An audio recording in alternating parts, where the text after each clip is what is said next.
Hey, and welcome back to my channel. My name is Lauren, the film student extraordinaire, and today we're talking about something that still might be kind of heavy, but it's not a film topic today. Just to try to spice things up, there'll be another film topic coming later in the week. And that is, why is it so hard for me to clean my room?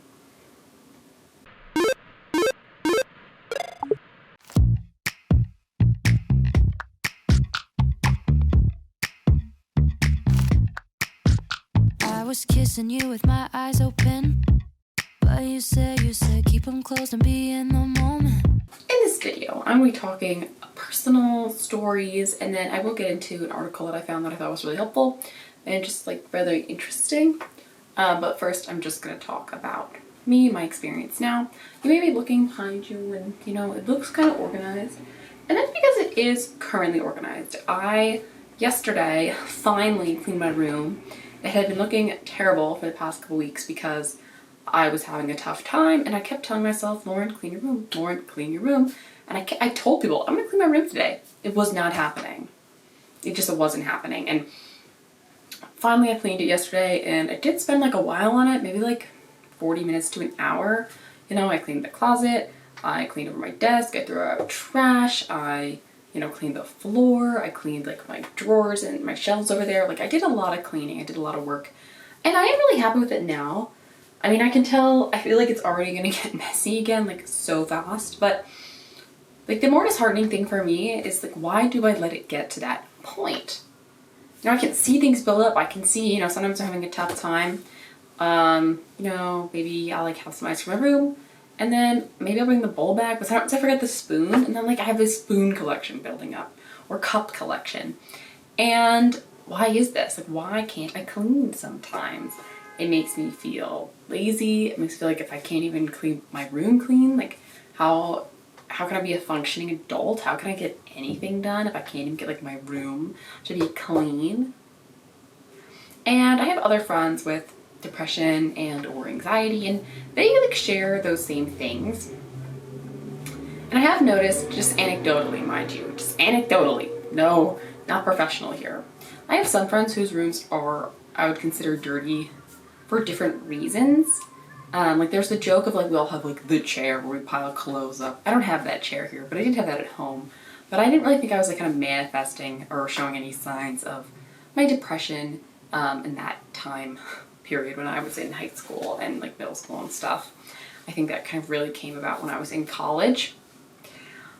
Where was I going with this? Oh yeah, so like one thing that I found with me and some of my other friends with mental illnesses is that like we have that like a dish thing where we eat a lot of food in our rooms because it's like a safe space for us to eat, and especially if we've had some kind of food issue as well, you know, away from like prying eyes, we can just eat in our own comfort of our own room. And I do eat some of my meals, like I'd say a lot of my meals either on campus, in the living room, no one sits at the kitchen table, or in my room. However, I think people who have their rooms like, who don't have mental illness and have dirty rooms, they don't have as many dishes, I feel like, because my experience, again, my personal experience going to people's rooms, they don't have that weird thing with food where they're like privatizing it, like taking it away from other eyes. So for me, dishes are really problematic. I know some people have dishes that pile up in their sinks when they are depressed. Luckily for me, we have a dishwasher, and I have other roommates who we would not let that happen. We make sure we're running the dishwasher. So I'm very grateful to have those people who can keep things in other ways clean and organized. Other things that my room gets messy, like the floor can get messy, and I just kind of give up. I'm like, well, the floor's gonna be messy. Like there's no point in me cleaning this because it always gets messy, and it's like a self-fulfilling cycle of the defeatism where it's like maybe I'm rushing around somewhere so I can't want to put something away. Today I made sure to put all my pajamas, all two pieces of my pajamas back in their drawer. Sometimes I feel like I'm running around, I just kind of throw it somewhere, like I'll do it later, but then later I'm busy or something else comes up, and it's just like, as I said, it's like these cycles of thoughts. And sometimes my anxiety bleeds into this because I'm like, oh, I gotta get this, I have to get this done. And this is like my last priority when I'm thinking about like academia or projects or whatever it is I'm trying to get done. However, then when I come home or when I finally have a moment, I look around my room, I like want to cry. And sometimes I do because it looks so bad. And sometimes I'll joke about it to my friends. Like I was FaceTiming one of my friends and I was like, oh my God, my room's so messy.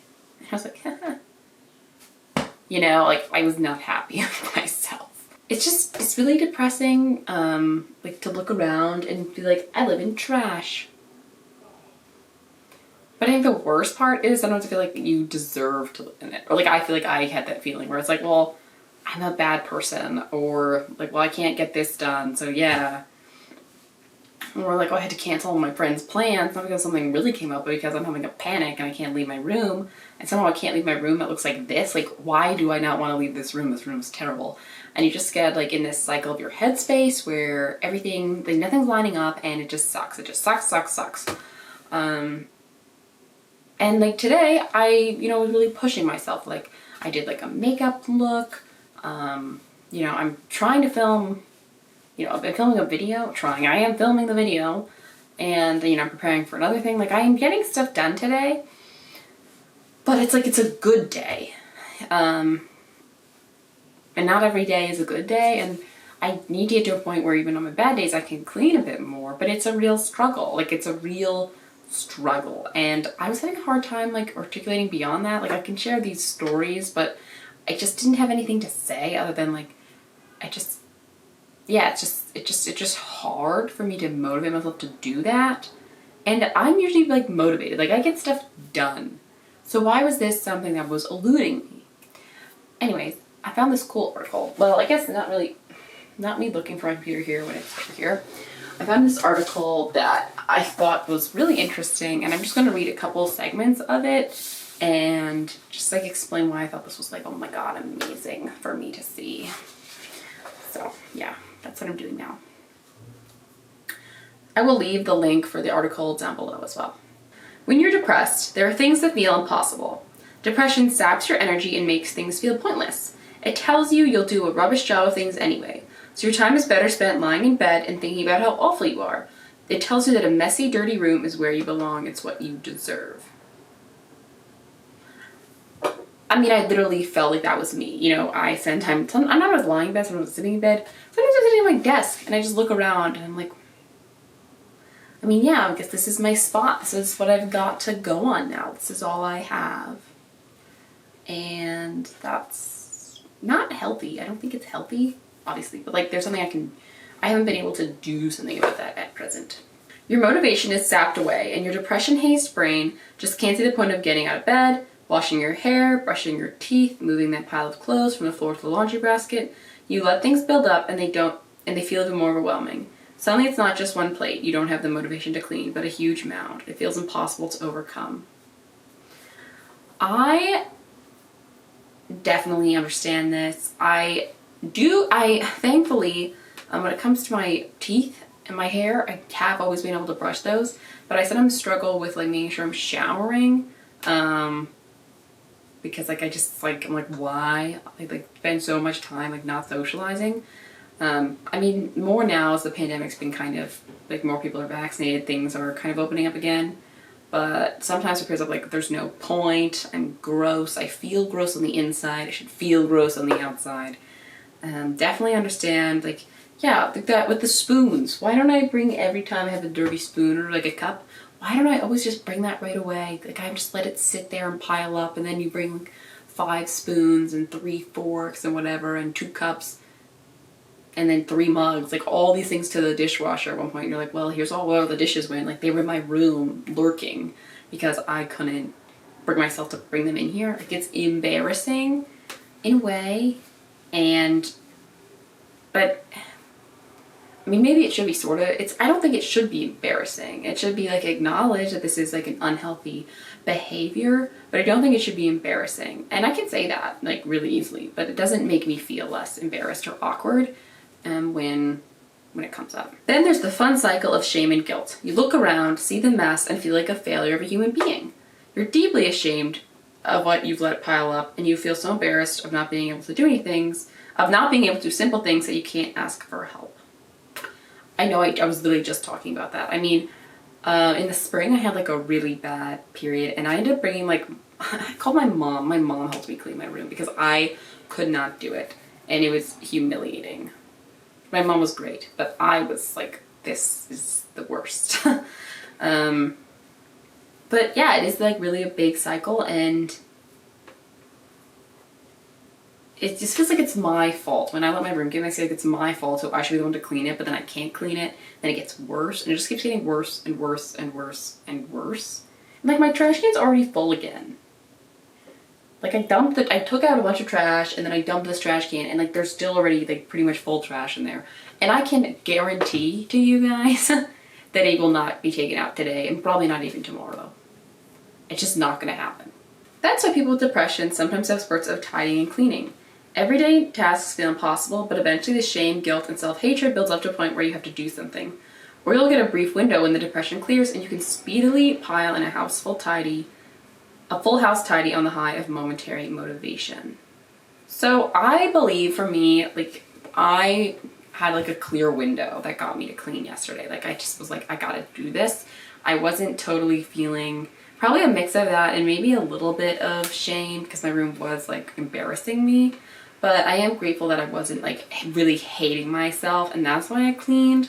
I was just feeling like low, but then at the same time I was like, I have this time in the evening, like let me just do this, put on like a YouTube video that was just kind of playing in the background while I was doing stuff. My computer decided to start freaking out, so if you hear the fans, I apologize.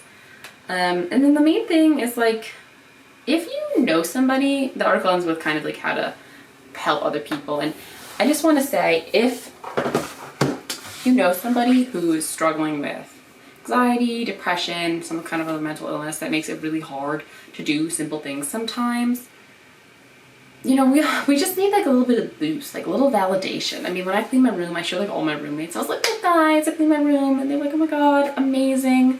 And that made me feel happy. And you know, I would do the same for them, and I offer to help with little cleaning things when I can. Because it's also easier for me to clean other people's stuff or like general stuff than my particular stuff or my room, because I don't think like my friends or roommates deserve to live in like my mess, but like I do. And that's just something that I've been mulling over, and I just wanted to speak about it today. I know it may be like an out of left field topic, but it just was what was on my mind. So I hope that it wasn't the most boring video ever for you guys to listen to, and that wraps it up. I will see you on Friday with a video about subtitles and dubbing, because that's what I want to work on next. And yeah, if you liked it, please give it a like, comment down below, anything, and don't forget to subscribe because we are on our way to 1,000. All right.